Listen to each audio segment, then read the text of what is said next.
This is the Professional Stepdad, a place where we share stories, strategies, and ideas for men just like you to help answer that one important question: how can I be a better stepdad?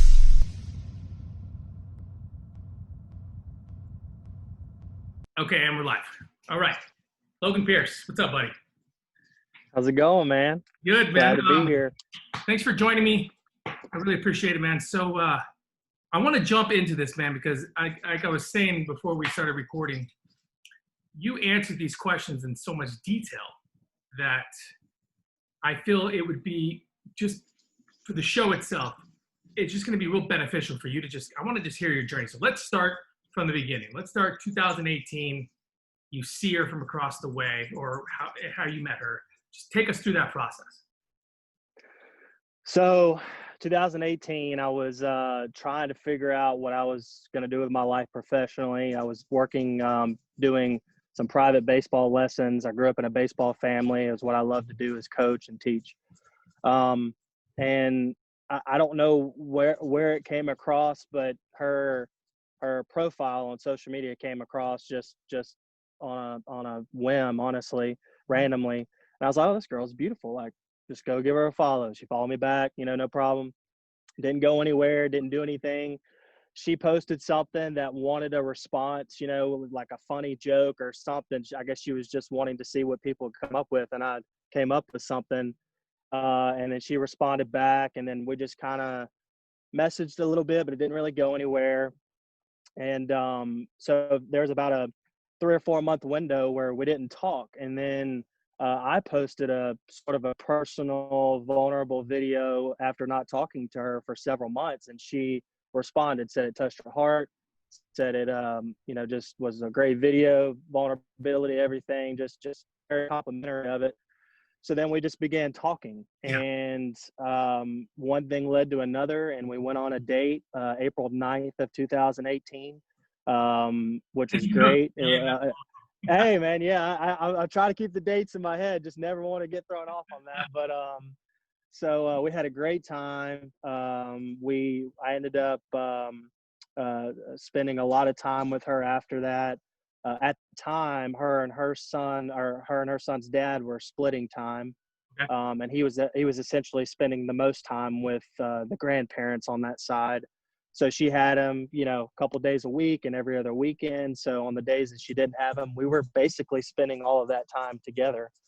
And the relationship grew. I was selfishly in a spot to where the place that I lived, I had a lot of friends. I was getting to know a lot of people. I was going out a lot. And I wasn't, going out to clubs and partying. I just liked enjoying and going and drinking some beers with some guys and just hanging out. It wasn't anything crazier than that. But where I give her a lot of credit is sticking with me through that journey, through the kind of unknown, and through the selfishness that I was portraying, not committing to her fully.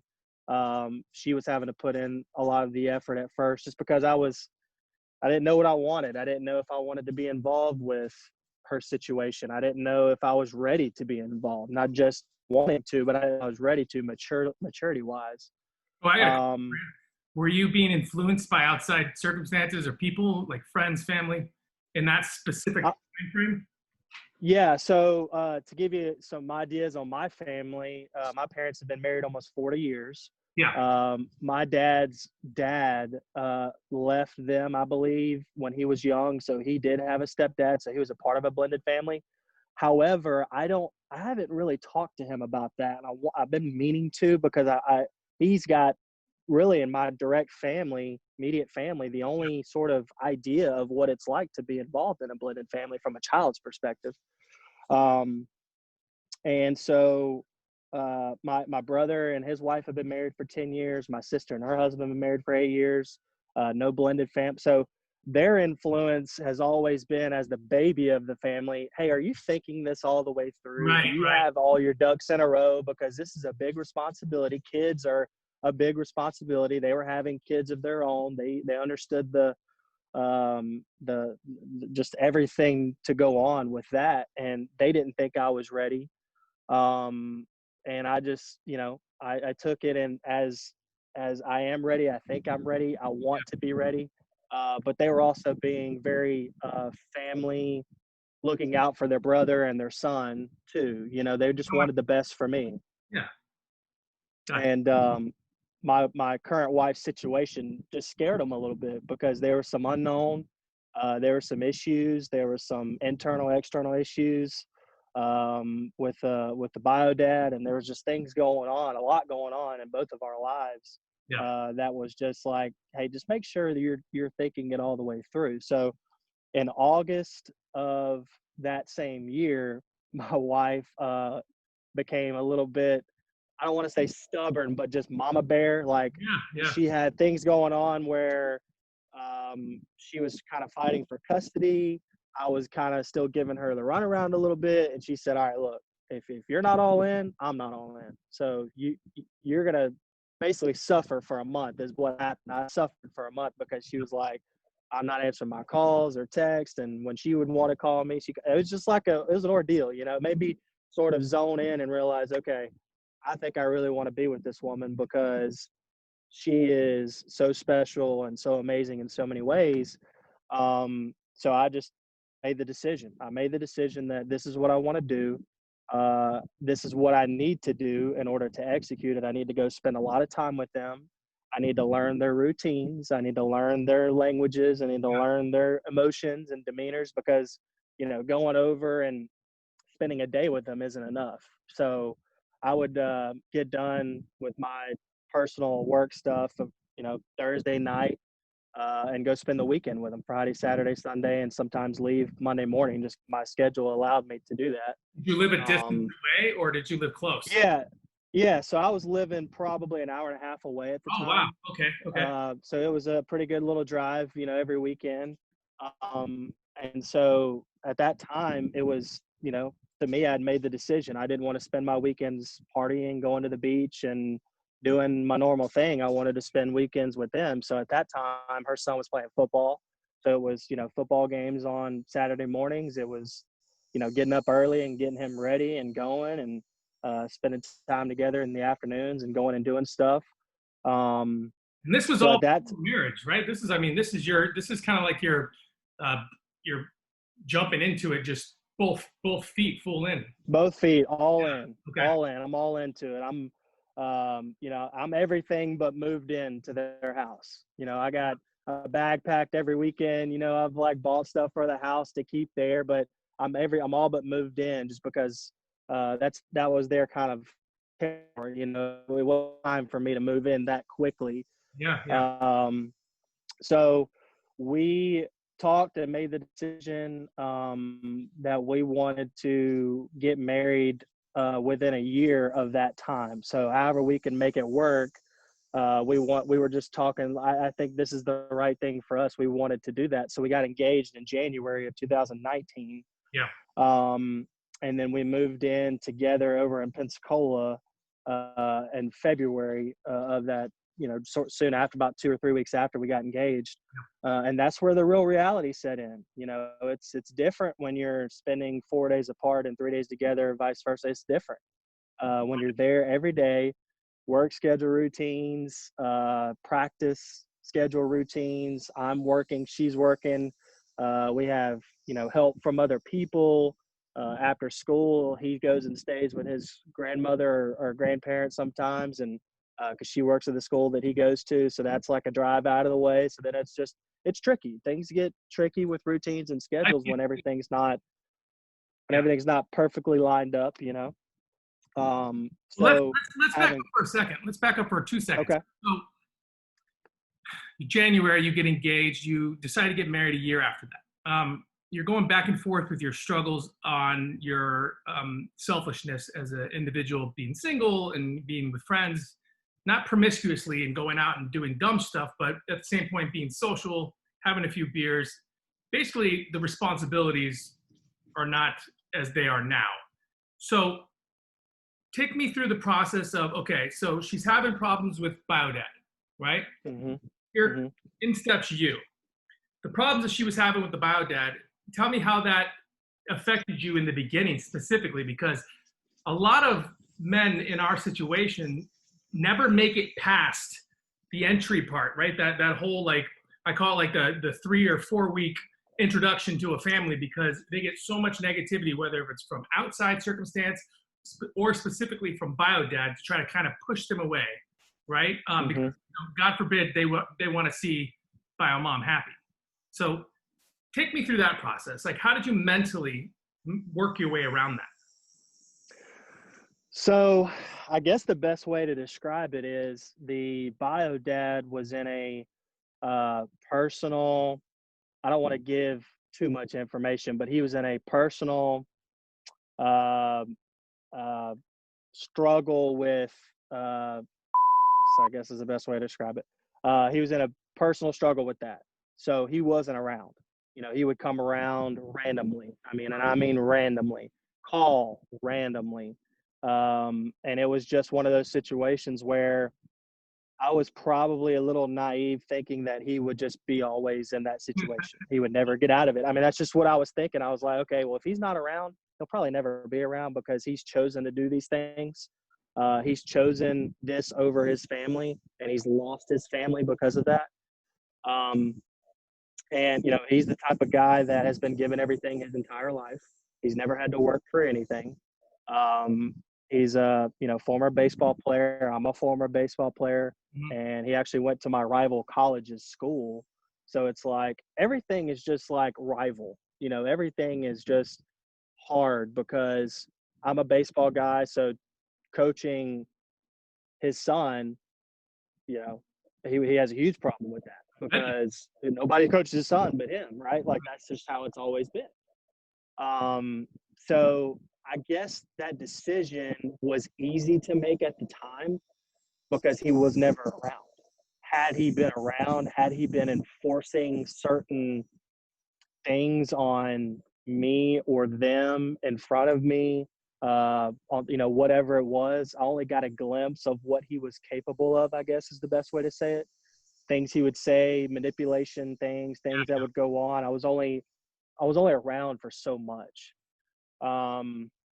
So, my situation was a little different in that aspect, because I didn't have to deal with it directly as I was coming into the picture. So making that decision was pretty easy. And now the table has turned to where apparently, he's sober and he wants to be more involved, and she's trying to make decisions on all of that. So, and that same year, she got full custody of her son in Florida, which is like unheard of. Nobody gets full custody of their kids, mother, father, doesn't matter, of a kid in Florida. It's just somehow it's impossible. So she has full custody of him, and it's been really, really hard, because every kid does need their dad. That's one thing as a stepdad that we have a hard time getting over, because we want them. We not only wish we were the dad in a lot of ways. I know I do. I wish he was my kid. But at the same time, he's not. Reality is he does need his dad. But you do have us men, I believe, have a protective gene in our bodies where we want to be a little bit more, I guess, pessimistic instead of optimistic. Yeah. Meaning, I was never optimistic about the dad's health. I wish he would be off be in this kid's life. Instead, I was like, I really don't, because I want to be the only person in this kid's life. I'm what this kid needs, and that's not the best way to go about it. It's like bringing a basketball to the court, and then you lose and you just take your ball and leave. Like, you don't want anybody else to play with that ball. Yeah, I get you. Right. Healthy. Did he quit? Did he overcome his addiction? So, to my knowledge, he was sort of forced to. He had where he spent some time put away, and he was sort of forced to go through that process. But I try to not keep up with anything to do with him as much as I can, just because it's such a weird feeling to have when you have an internal, I guess, disdain towards someone. It's hard to want them to succeed. It's hard to want them to to be around, even though you know they need to be around. So as far as I know, he's overcome that part of his life. Still probably a demon for him, but you know, as far as my wife says, when she takes him on visits, that he seems to be, you know, himself again, is what she says. Why do So you have a um, why do you specifically have an internal disdain towards him?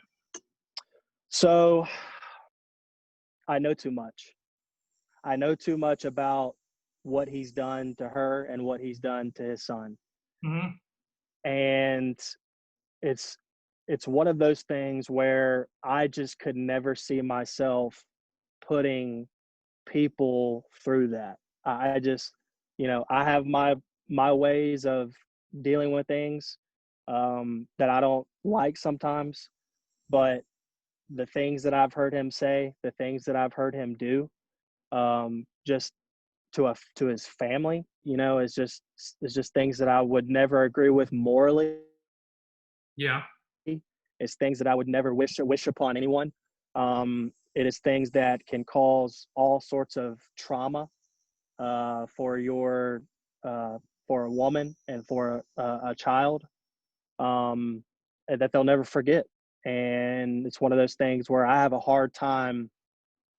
I have a hard time forgiving and forgetting. I'll give you one example. This is my first interaction with him. Okay. Mm-hmm. Uh, our My wife's son was in basketball season.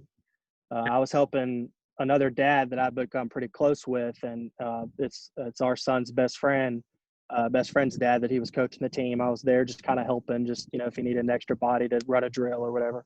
Yeah.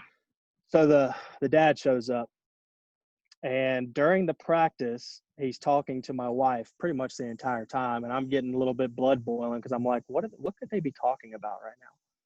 Well, anyways, he was talking to her in a way that he shouldn't have, but I didn't know that until afterwards. So he's walking out with her son. We all rode together, me, her, and our son.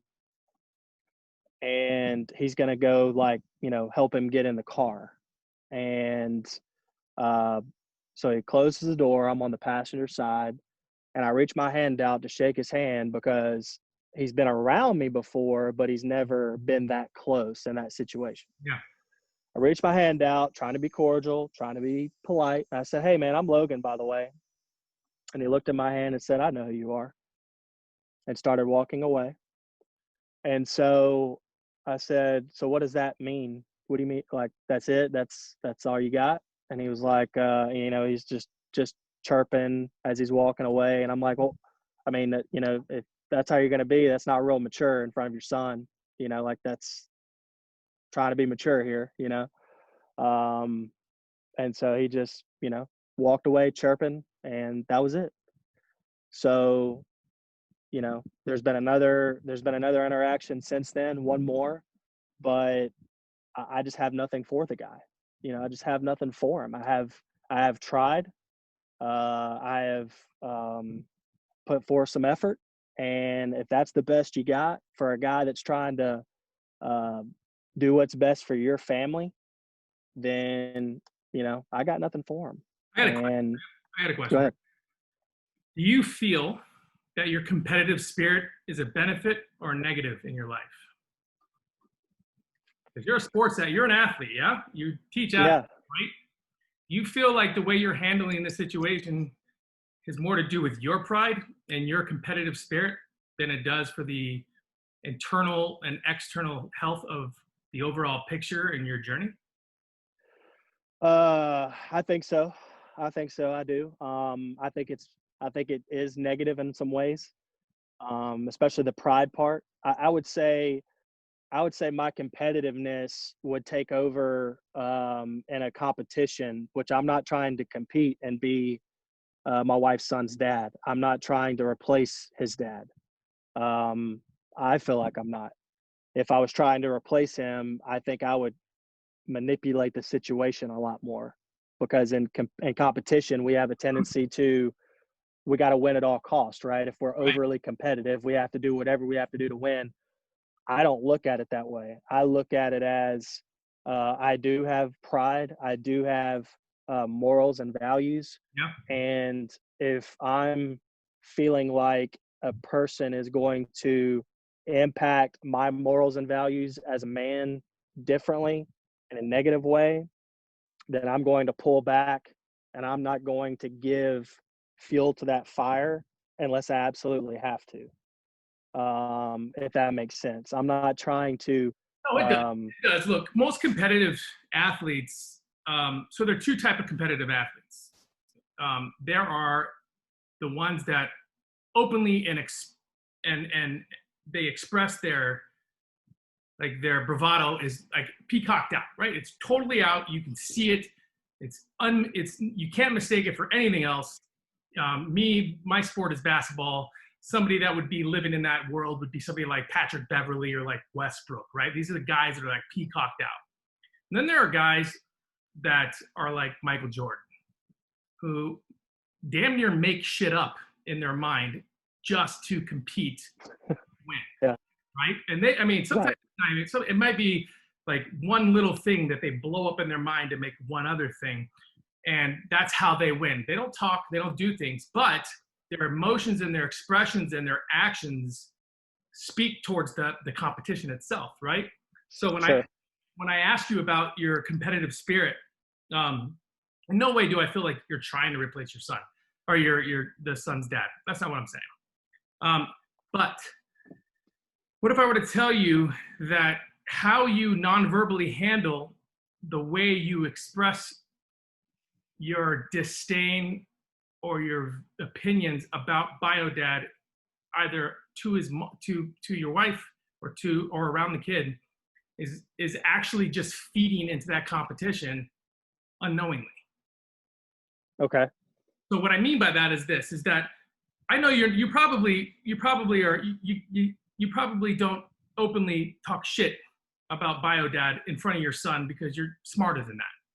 Right. But using our words and using our actions, our nonverbal expression,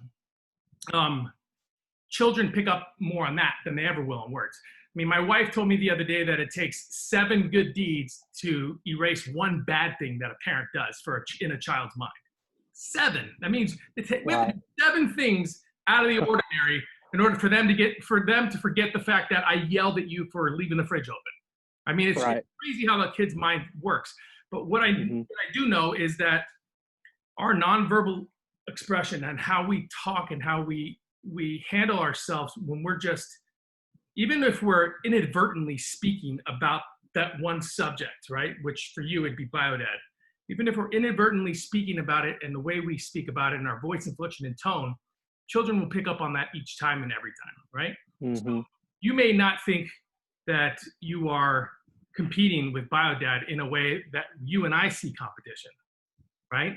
But like I said, there's 2 types of competitors. There's the Pat Bevs and then there's the Michael Jordans. And I think that it is important for you to understand something. And this is going to just be like my advice in your situation that I know a little bit about your situation. Okay. Short of this guy being a murderer, right? Because I mean, I think that's where you draw the line if somebody's actually killing people. Short of this guy being a murderer, no matter what you do, Logan, you can't blame BioDad for his faults because he is a product of the way he was raised, his environment, his circle of influence. And if we continue to label people the way that you and I see them, then they can never get back to who they could be, right? I guarantee you the BioDad didn't want this, and now he's going to fight for it. And it leaves you in the middle. You have to have a little, if he's clean, you have to have a little insecurity that your wife, she's your wife, but now that he's clean, and if they talk at all, most men would be like, what are they talking about? Right? And it's not that, it's not like we think they're going to cheat, but in the back of our mind, we know that they've had a child together and they have a bond and a connection that we probably could never have. And this is the inner competition that we have with ourselves, right? Yeah. So yep. If I were you, I would start today to literally give no negative or positive attention to the dad. It's none of your business. Outside of this is your house behind you, right? Your walls. This is your home. Yeah. Yeah. Outside of that home, you shouldn't have to stress or worry about anything. You do what you do inside your house, because guess what's going to happen? Your son's 10, 11, 10? Yeah. About to be 11 and About to be 11. in a week. When he's 17, he's not going to remember anything much other than he was there for me when I needed him. He held me when I was sick. He worked with me on my homework. He played with me when he taught me certain things. And that's the job that we have to do. Our objective is to work on ourselves, build that teamwork between you and your wife, make sure that you're on the same page, because guess what? You think life's shitty. Now, something's going to happen. Some things happen out of nowhere. If you're not on the same page when it comes to the communication, you won't be able to handle it as a team, right? That's where most steps make the mistake. We try so damn hard to get the kids to love us and to respect us or to value us, and we completely forget who we are. And we spend no attention and no time getting to know our wives. Just because she's your wife doesn't mean you know her. I know that firsthand. I've known my wife since we were 7. Okay, I've known her since we were 7. I thought I knew everything about her. I was way wrong. So you're too good of a man and you're too good of a person to put any attention over here. Like literally any attention. It does you no good. It's no different from the guy in the dugout across the way just yapping his mouth off at you because he thinks that you suck. The moment you feed into that, he wins. Yep. It doesn't matter what he could say nothing. He could be holding up a piece of paper or sending, or having his buddy say something to you. But the moment you engage, he wins. Right? And this is a lesson in sports reference that you need to be teaching your son, because your son is going to get shit talked to him his whole life if he's an athlete. That's just what happens. Yeah. And you put him in a position to where when it happens, he can have the wherewithal to go, nah, I'm good. And the way to do that, Logan, is to start practicing it right now with him. You can't change the dude, no matter what you do. Right. You can't go back in time and stop him from being a jerk or abusive or an asshole that got addicted and then left his family, right? So there's no reason right now, currently who you are, to look at him and label him that, because that's not, you're just labeling what you see and not what was or what could be, right? If you start, and it's funny, the moment you start feeding into only the things that are going to help you, it's funny how all of a sudden things just start working out and people start getting nicer and people stop being idiots because you're not paying attention to that stuff. Absolutely. So, and I think that's what's special about your situation and your scenario, right? Because, you are in a very unique position to completely alter this kid's inherited DNA when it comes to his mental thoughts. And you could, just because you're not trying to replace the dad, doesn't mean you can't be the father, and vice versa, right? Right. So when you're talking about and then this is going to lead right into your biggest failures. We were speaking about how you feel like you've disconnected with religion and how you want to bring that sense of peace, right? So let's talk about that for a second, because once we're done, I guarantee you can look back to what I just told you and go, oh, crap. So what do you mean when you say that you're not, do you mean like not going to church, not praying, what do you mean? I would say both.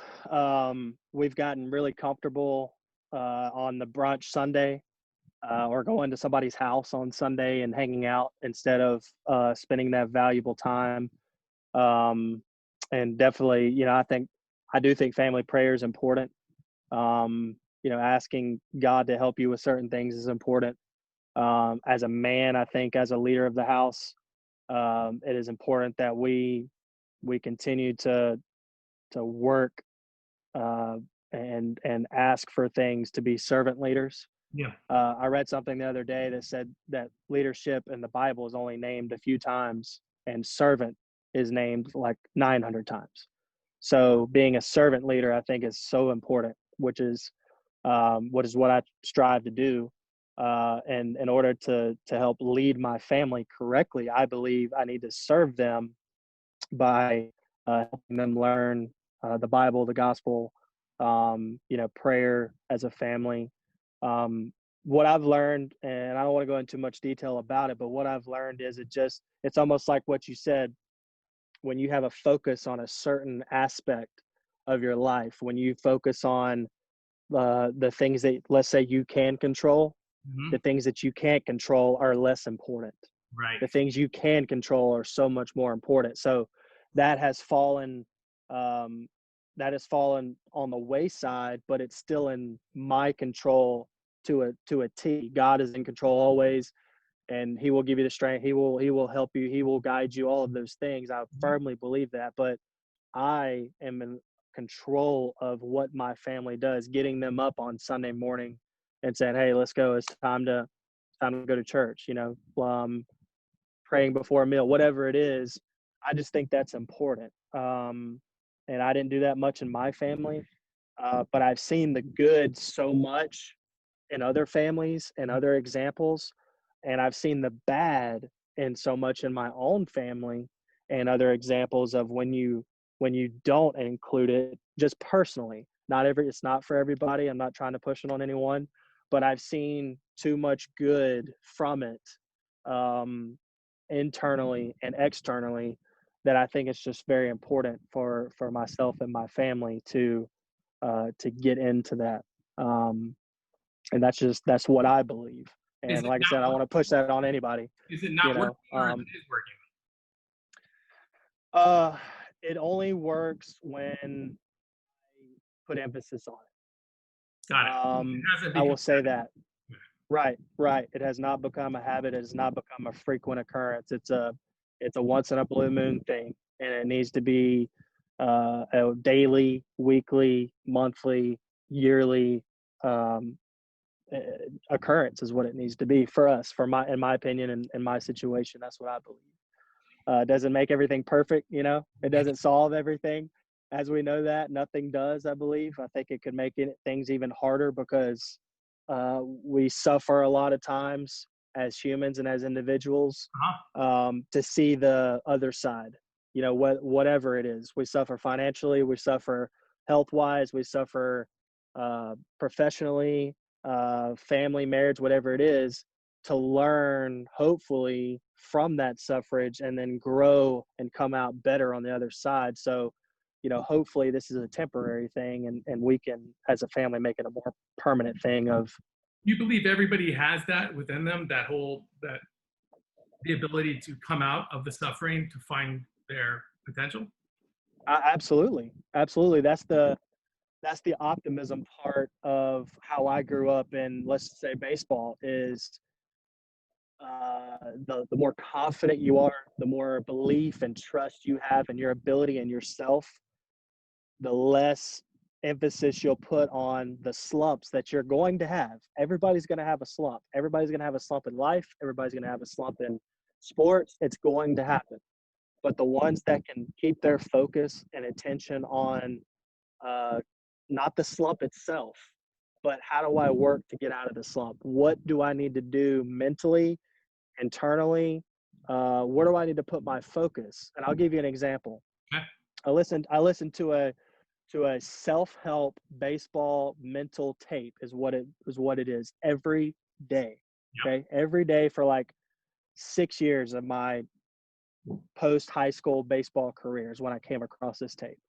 And what it did for me, and I would suggest stuff like this for anybody. I mean, whether it's a podcast, whether it's books, whatever it is you want to do, I firmly suggest listening and getting wisdom from somebody that's been through it, and that can give you examples, that can give you their experience, and that can help you with problem solving. Yeah. So what this guy did. Who is it? Oh my God, his name is Steve Springer, and his website or his domain is Quality at Bats. Okay. And what he deems as a quality at bat is hitting the ball hard, producing for your team, whatever that is. Because in baseball, you can't control your batting average. Right. Off the bat, and you're a Hall of Famer, right? You're failing 3 out of 10 times. If you get a 3 out of 10 on a test, where in the world is a 3 out of 10 successful, except for baseball? Very, very rarely is a 3 out of 10 successful, right? So he says, instead of focusing on your numbers and your batting average during the season, focus on hitting the ball hard, because once you hit the ball, you can't control where it goes. You can't control which defender catches the ball. The shortstop's been playing there for 120 years, right? Yeah. So you can't control that after it happens. What you can control is your confidence, your work ethic to get to that point, your thoughts of I'm going to hit the ball hard, and then when I go to the batter's box, I'm studying the pitcher. And before I go to the batter's box, I'm studying the pitcher. I'm focusing on the game. I'm focusing on the study guide for the test. The pitcher is your study guide. He's going to tell you what he's going to throw, and they have all types of ways to do that now, scouting reports and whatnot. But anyway, my point is that I can control certain things. Mm-hmm. And that allowed me to be successful in my baseball career. I believe it was the one thing that allowed me to play professional baseball. I think it was the one thing that allowed me to be an all-conference player for 2 years in Division I baseball and be an All-American my senior year. If I didn't have that tape, because I didn't have the skill set that most guys have, then I think I would have been in a place where just, good career, average, whatever, good career. So I've tried to take that into my personal life moving forward with talking to guys like you and listening to podcasts and reading books. I'm reading a book right now that the doctor of the 5 love languages came out with another doctor of basically blended families. And it's shed a lot of light on who I am as a step parent, what that role is. It's inside. I'm just escaping my mind, but is it another love languages book? It includes love languages and figuring out your stepchild's love language. Got it. Okay. To make a better relationship with them. It's a great book, and I'll run in at the end and grab it and let everybody know what it is. Like I said, it's escaping my mind. Don't stress it. What you do is just tell me later through email, and then while you're talking about it, I'll throw it up on the screen. Okay, cool. But anyway, so baseball career has made a huge impact and has helped me out in a lot of ways. And I believe that moving into my personal life, that's been a real guide for me moving forward. So the point was with the self-help tape was that it's really given me perspective, and it's really helped me understand not only who I am, but who other people are and what affects them and what motivates them and what keeping things within my control. I mean, I think that is huge. And I think you hit on that point earlier, is focus on the thing that you can control. I'm saying it a little differently, but focus on the things you can control instead of the things you can't. And that's been very tough. And it's tough out there as a stepdad when, you don't want to focus on that negative. You don't want to focus on the BioDad. You don't want to focus on his situation. You want to focus on your house, right, your situation, your job, your job as a man, as a husband, as a father figure. Like, that's what I can control. So that would be, my advice to any stepdad out there is control what you can control. I mean, I think that phrase can stay with you from the time you're 3 to the time you're 93. It's very, very important. With your ability to stay in control, to be able to focus strictly on within the walls of your home, right? Like, strictly. When you find yourself slipping, sometimes you're not aware of it. Would you agree? 100%. So what 100%. Do you do to fix that? I think for myself personally,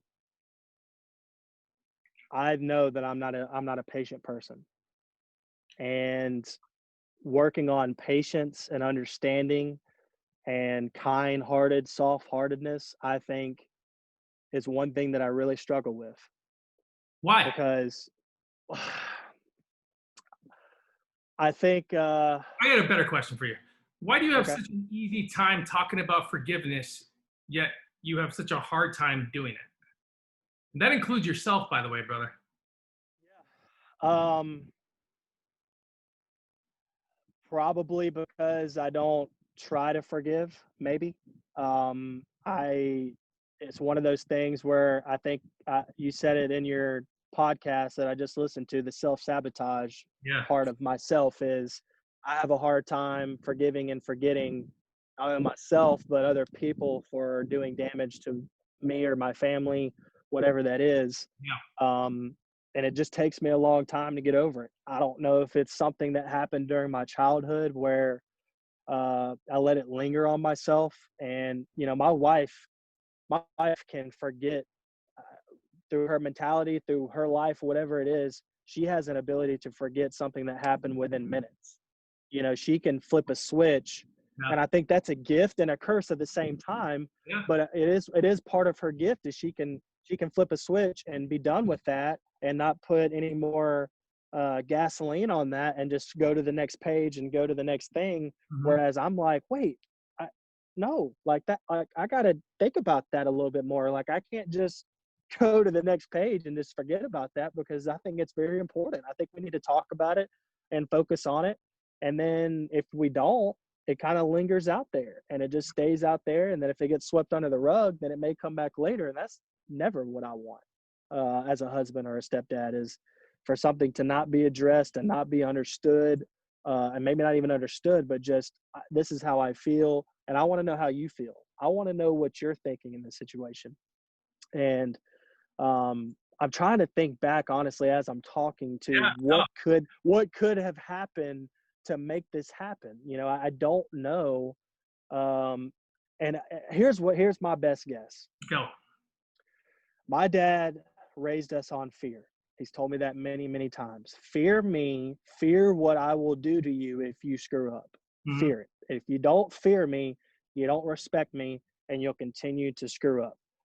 If you look at our lives as kids, I was probably the worst one, meaning I was going to take the chance on screwing up more than my brother and my sister, because I was probably not the smartest of the two. They Okay. were a little bit older, smarter, whatever you want to call it, mature. So I don't know if being in fear of my dad never really allowed me to have a feeling of scared, sorry, emotional, because I was taught to never cry, never cry, never cry, never have emotion, never do that, be tough. So I think, even though I agree with that, I don't think you should cry at every little thing as a boy that's trying to become a man. But I also do think that if you have a feeling towards something, um, good, bad, forgiveness, whatever it is, you should be able to express that in a healthy way. And I don't know if I feared doing that so much, and the insecurity of, well, what's going to happen if I tell them that I feel this way? I think So I just didn't. I think you're mistaking whining for crying, because there's nothing wrong with crying at all. Okay. A little bit. Okay. Whining, Okay. complaining, different story. Huge Sure. different story. When somebody's Sure. complaining, like if my son is whining and complaining all the time about being hungry and wanting to go to a friend's house, that's whining, right? Or if he gets in trouble, and he's whining about, I mean, there's a difference between whining and crying. I mean, crying Sure. it's very, very, extremely healthy. It's extremely healthy for a young boy to express his feelings, because when he does get to a point in his life where he has children, and or he gets married, or he is going through some situation, he needs to be able to tap into that side of himself, because if he doesn't, he's going to internalize it, and then that becomes anger. When you internalize your emotional state of crying, like an actual like Mm-hmm. weep or a tear or a feeling down and sad, you know, because you have a right to. When you Mm-hmm. internalize it and you don't express it, eventually that will boil up into extreme, like you'll be a dick, like Mm-hmm. you will, because you will immediately think that you will immediately associate crying with weakness. And if you associate crying with weakness, then you not only do you never cry, but then you're going to teach people that, right? We get told that in sports. You get hit, Right. get back up, stop Yeah. crying, right? We Yeah. get told that our whole lives by our parents, or my dad at least, and your dad. But we're in a different position in this world, right? Like you and I grew up in a Sure. time in an era where social media wasn't the dominant force and factor of our lives. If we wanted to make a phone call or go to a friend's house, we got on our bike and take off down the road, or we actually called somebody, but we didn't fear going outside, or we didn't fear all the other stuff that our children have to go to. So remember, as you're continuing this journey on your path, if you continue to parent and you continue to live as an adult based off of old morals, values, and concepts, you're never going to progress. You're not going to progress where you're supposed to be now, right? Sure. Really important to kind of grasp that, because like I said, there's a big difference between being a whiner, somebody that's just complaining all the goddamn time, and then there's somebody that cries, right? And somebody that needs a healthy cry. Sure. And when you have that time with your son or with your wife, that's another thing too. If you get to a position in your life where you associate crying with weakness, your wife or your partner won't open up to you. It'll be tough. It'll be tough. And then they won't be able to read you, because you may want to have an emotion, but you can't have an emotional response because you're associating weakness, and you go all the way back to your childhood and everything comes screaming back to you. Let me ask you this. Have you taken the time to go to your dad and just be like, yo, I know you did your best. I forgive you. We're done. Like, I'm literally letting go of this now because I'm about to be this person. Well, no, I haven't done that. But for me, I thought my dad and my mom especially did a great job of raising us. I don't disagree. I'm not saying he did. No. Yeah. I guess I just have never associated, anything that they did raising us with maybe a problem now. And I don't know if there is. I think I created it more than them influencing it, in my opinion, because just of, I may be going against what I just said, but I just feel like I personally did this to myself, and because they are, they did so much and raising us in such a great way that I would want to raise, I try to take what they did for me, and combo it up and try to help, my wife raise her son as best as I can in a role that I have. And I guess my answer to that is no, I have not gone to my dad and done that. However, I've never really thought about, or that you needed to. I've never really thought about it that way. Yeah, Look, absolutely. My dad raised me. My mom and my dad are still married, right?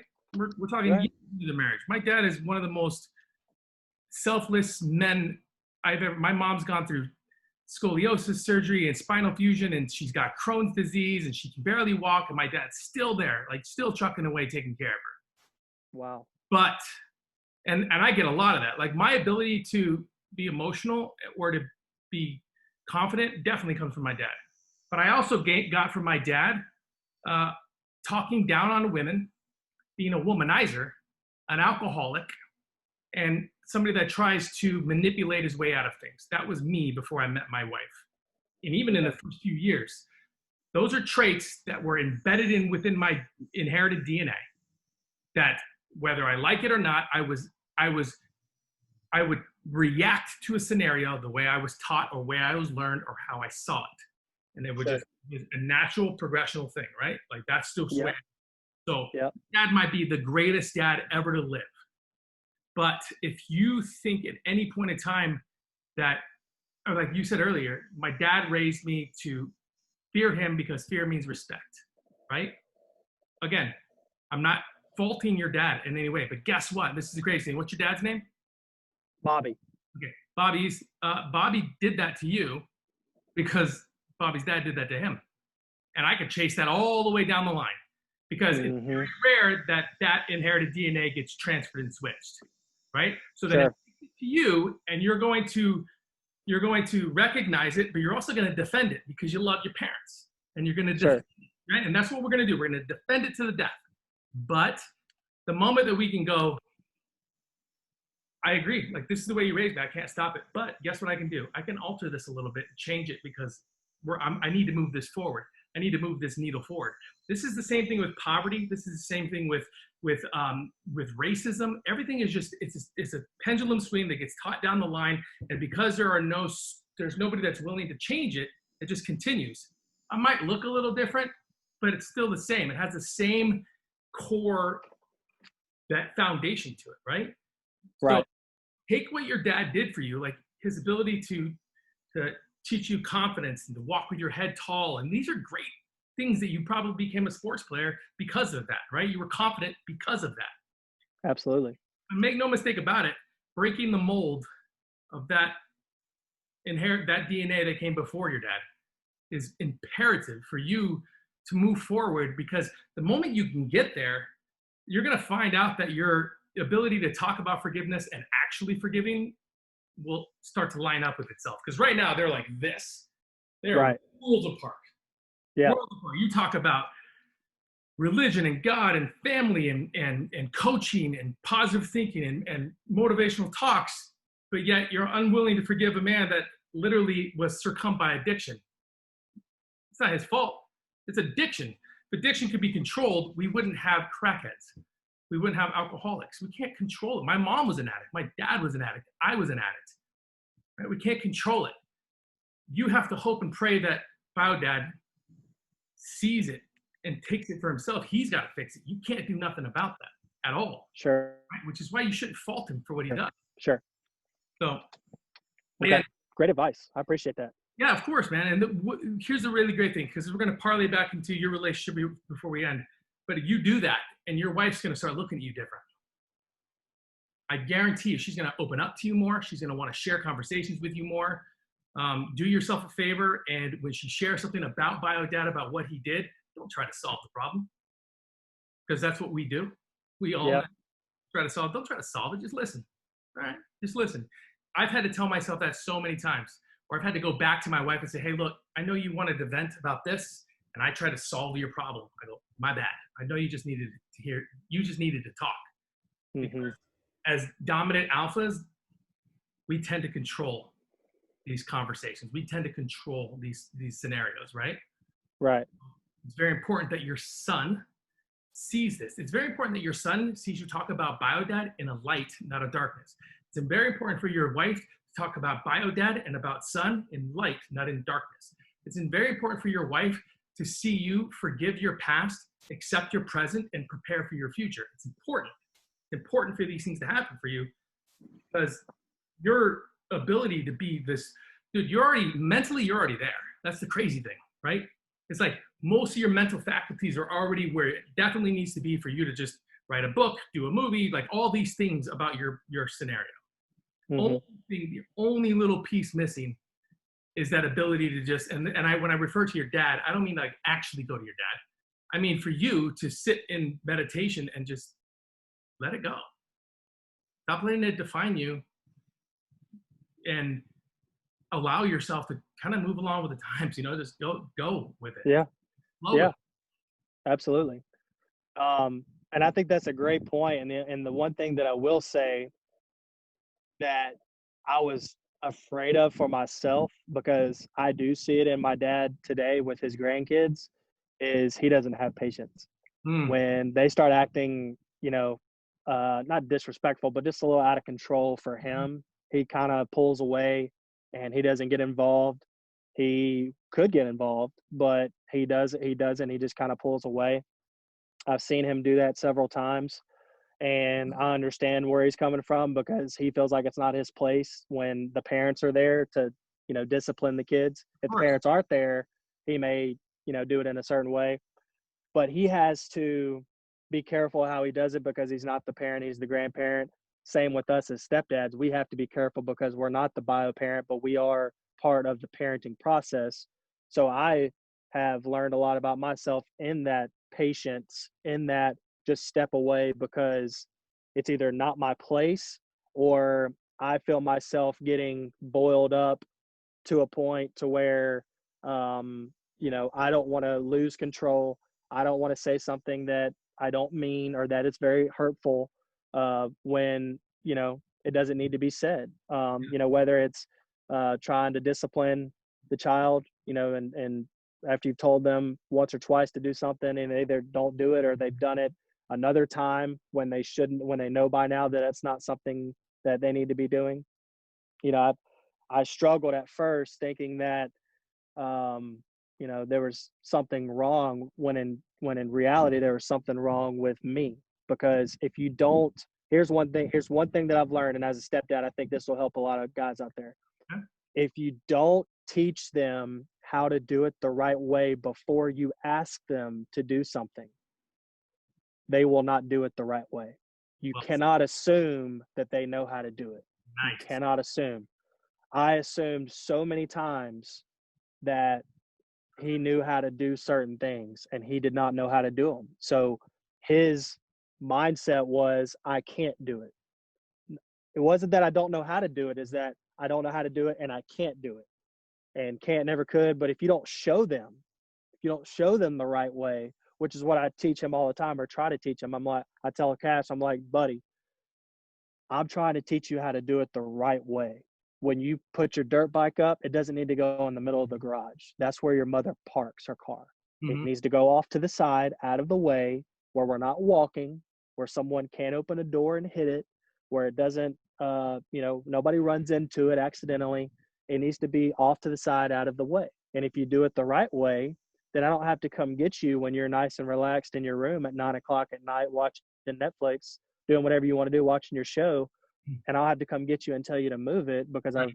I haven't showed you where to move it and where to put it. We had that conversation the other day. He didn't like it because he had trouble moving the dirt bike because that joker's heavy and it didn't want to do it. And I said, well, buddy, I'm just teaching you to do it the right way. That's it. And this is how you do it. And when you do it the right way, you don't have to come back and fix it later on. This is how my dad taught me in a lot of ways, is if you do it the right way the first time, you don't have to come back and fix it later. And, you know, that's one thing that I've really tried to instill in him and harp on with him, because I think it's so important that somebody teaches him instead of just, and especially stepdad, especially just doing it for them. Because if you do everything for them, then they'll never learn. Yeah. If you, you know, constantly pick up after them, if you constantly do certain things, and it, you know, it bothers me sometimes when, you know, trash gets left out or clothes get left on the floor or whatever, because he knows by now that trash needs to go in the trash can and clothes need to go in the dirty hamper. That's it. That's all that needs to happen. And if that happens, there's no issue. But if it doesn't happen, I'm not going to come in behind you and throw your trash away. I'm going to make you get up, throw your trash away, put your dish in the sink, whatever it is, because that's just what needs to be done the right way. And I think I've shown a lot of patience with that in a lot of ways where, you know, I believe, you know, my dad or my mom could have been a little bit more harsh or more quick to get to that switch, get to that that hyped up moment, you know.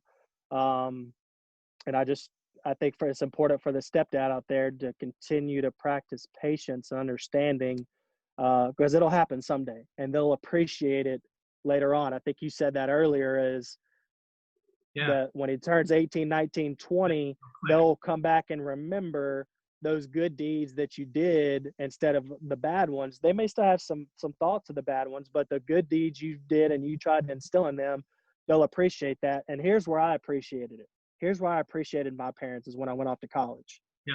Because I didn't know how to wash my clothes. I didn't know how to do dishes.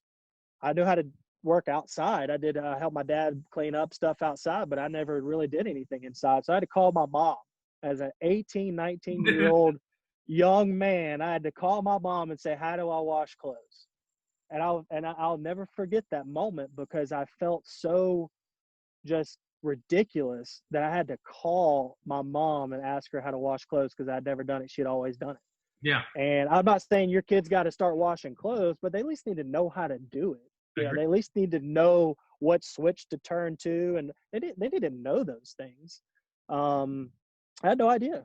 So doing those little things, teaching them, helping them learn, I guarantee you they'll appreciate that later on when they're on their own, or when they start a family of their own. So nobody has to teach them to do those things, and their, you know, their spouse is impressed almost that they know how to do those things. I Yeah. think that's so very important, you know. 100% agree with But that. yeah, 100% agree with that.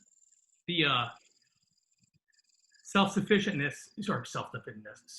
being self-sufficient is always going to be an added benefit for any kid growing up. You said something earlier I wanted to kind of go back to before we end. You said that as stepdads, when we're in a position of discipline or being the parent, that there's certain things that we can and cannot do. There are certain there are certain like gray areas and total red area. What if I was to tell you that if you develop a relationship with your wife that is so unbreakable, I'm talking like Scottie Pippen, Michael Jordan teamwork, right? Like that ability to read each other's minds. Mm-hmm. You develop this ability to set specific goals each year for yourselves, your family, and for your relationship, that by holding each other accountable and responsible at that time at a 50-50 split between one another, that you could get into a position as a stepdad where you would never feel weird about being a parent and punishing, Mm-hmm. disciplining. Because I can tell you right now that it is a 100% inherited narrative myth that step parents only can discipline to a point, and then bio parents have to take place. That's absolutely wrong. Because the moment you keep doing that, if you keep doing that, the kid, because kids are smart, even though they act dumb, kids are super smart. The kids are going to start seeing where your breaking point is, where you can't cross, and then they're going to notice it, and then they're going to take advantage of the other thing, or vice versa. You and your wife have to get to a point in your relationship where it's not about your son. It's not about your parents or BioDad. It's just about you two. And the things that you're doing together, equally together, whether it's setting goals for your health, for your marriage, for your relationship, for date nights, doing specific things. I mean, there are thousands of things you can do with this, right? But you can get to a point in your life, in your position as a stepdad, to where you don't feel like the outsider. You don't feel like the person that needs to watch his P's and Q's. It doesn't need to be like that, because at the end of the day, whether you like it or not, behind the walls is your home, and within that home, you are dad. That's it. That's it. There's no other label that you need to be going by other than that. And when your kids can see you and mom on the same exact page, they're going to respect that. Does it take time? Yes. Does it take the thing that you hate most? Patience? Yup. It absolutely takes that. But it is 100% possible, and I only know that because I'm there. I'm doing that. That's how I am. All 5 of my kids are stepkids. All 5. I didn't get recognition as a dad, father figure from my gonna be 20-year-old daughter until last year. So, wow, patience. You just gotta wait, right? And the objective is to work on you, to work on your partnership, and the kids will just come. I'm telling you, keep doing what you're doing with you. Learn patience. Learn to let go a little bit. Like learn to. Oh, by the way, last thing for you too is, dude, stop trying to be so damn perfect. Knock that shit off. So seriously, just knock it off. Stop trying to be perfect, because you're going to teach your son that the only way to do things is a perfect way. It doesn't exist. It doesn't fucking exist. It doesn't exist in sports. It doesn't exist in religion. It doesn't exist in parenting. It doesn't exist. Just make your peace with it, that whatever you do is not going to always be right. But guess what? Most of the things you think that could be wrong could be awesome. You don't know what's going to work. You can't see it. All you can do is live in this moment. That's it. Okay. Right? Okay. So just live in this moment. Let go of that perfection part of your life, because I guarantee you it's driving your wife nuts. Stop it. Okay. You're better than that. I mean, right now I know you're better than that, because look at this shit. Look at this. Look at this. I mean, seriously, you have a lot to say. Be that coach that you're this mental coach already. You're already there. Kind of just accept that role and that position in your family. But more important, dude, while you keep working on yourself, set time aside to. Relationships can't just grow and develop and strengthen just being around one another, or anniversaries once a year, or date nights every 2 weeks. It's got to be bigger than that.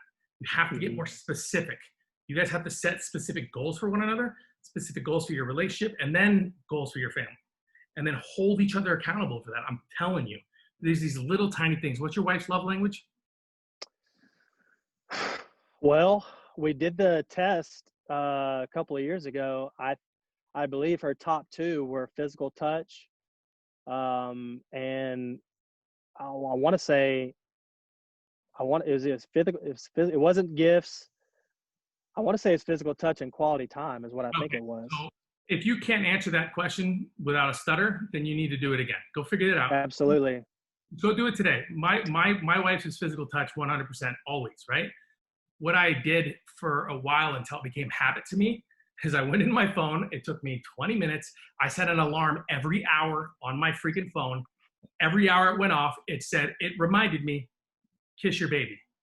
That's it. My Alexa reminds me every morning at 7 a.m., kiss your baby.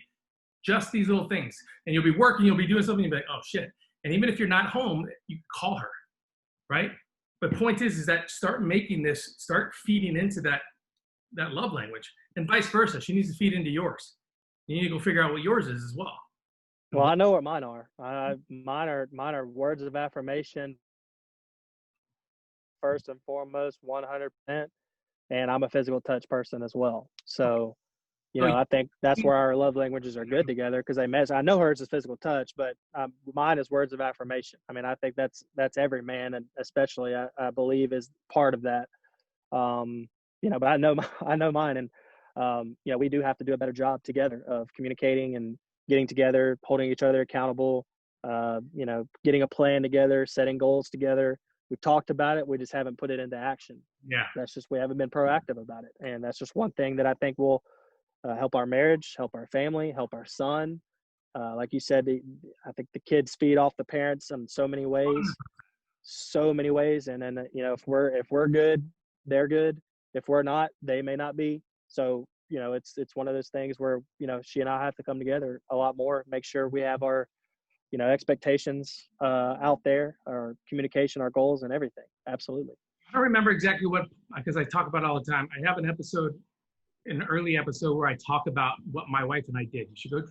I'll try to find it and send you a message. Go back and watch it because I literally lay out exactly what you should do.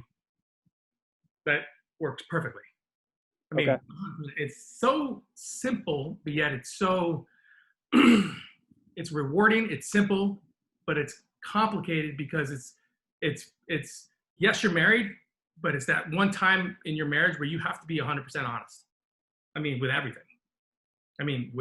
With me, with my wife, what I learned was that she was afraid to ask me for help because I would always non-verbally tell her I didn't want to. Even if I said, yeah, sure, I got you. But my non-verbal communication was screaming at her, don't ask him for help, he's going to get mad. Didn't even know that. Didn't know I was doing it. Had no clue I was doing it.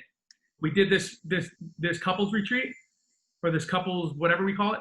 And when she made it aware, when she told me, it was like a light bulb went off. I'm like, oh shit. Oh shit, I didn't even realize I was doing this. Right? Nonverbal's humongous. Yeah. Okay, so Logan, we're gonna get ready to get off here, but I want to just do one last thing before we go. You have a blog that you sent me. Where can people find you? Like, follow your journey, what you're doing, keep up with you.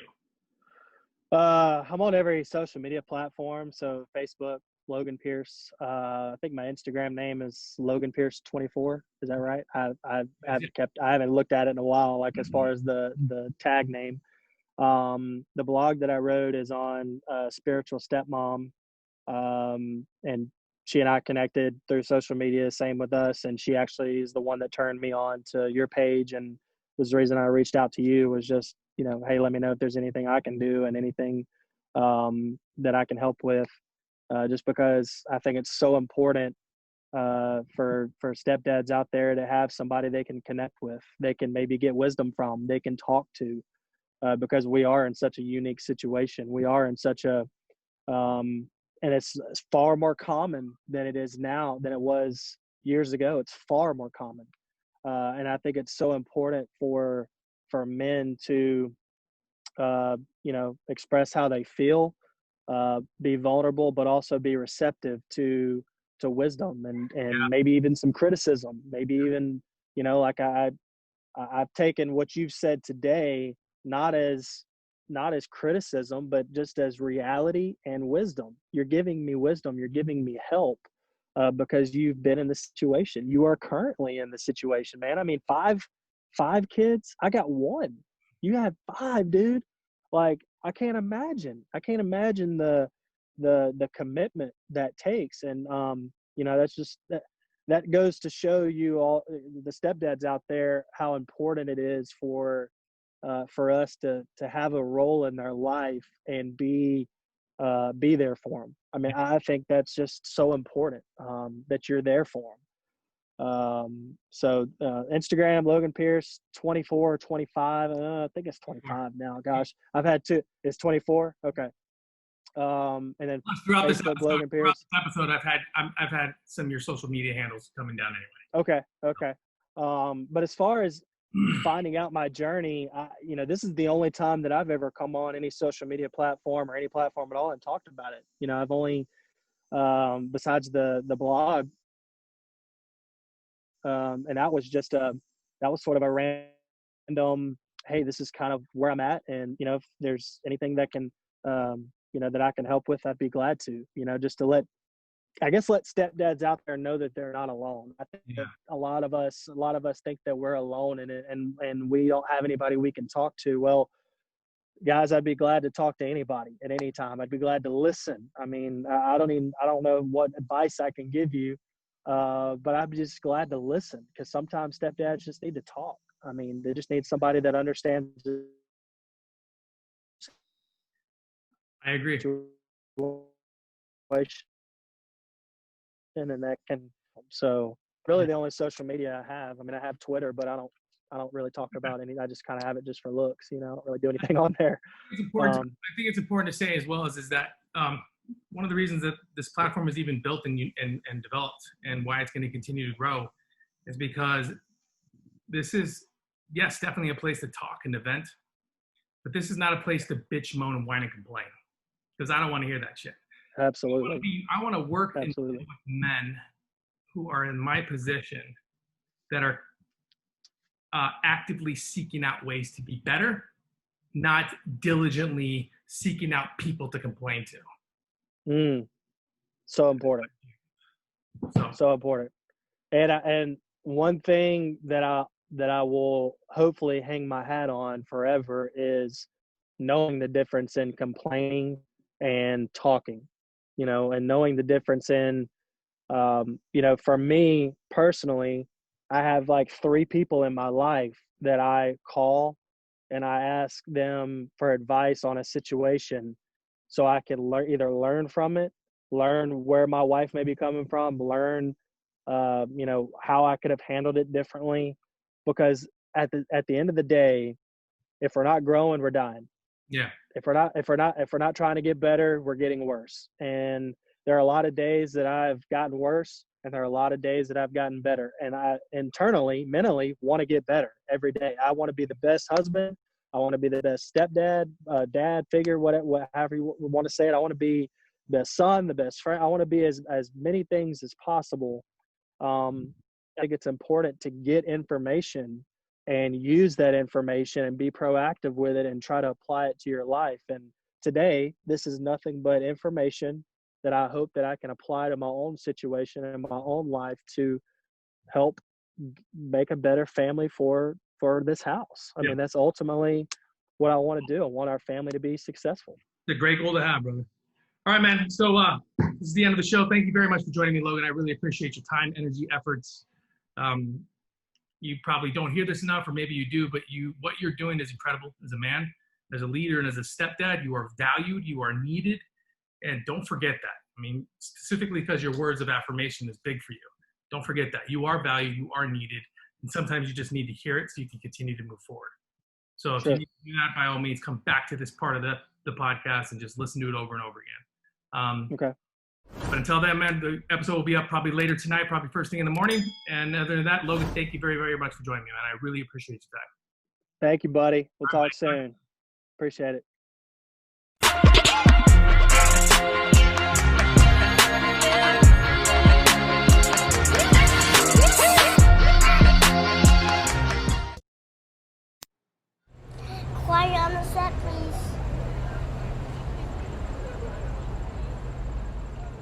to everybody.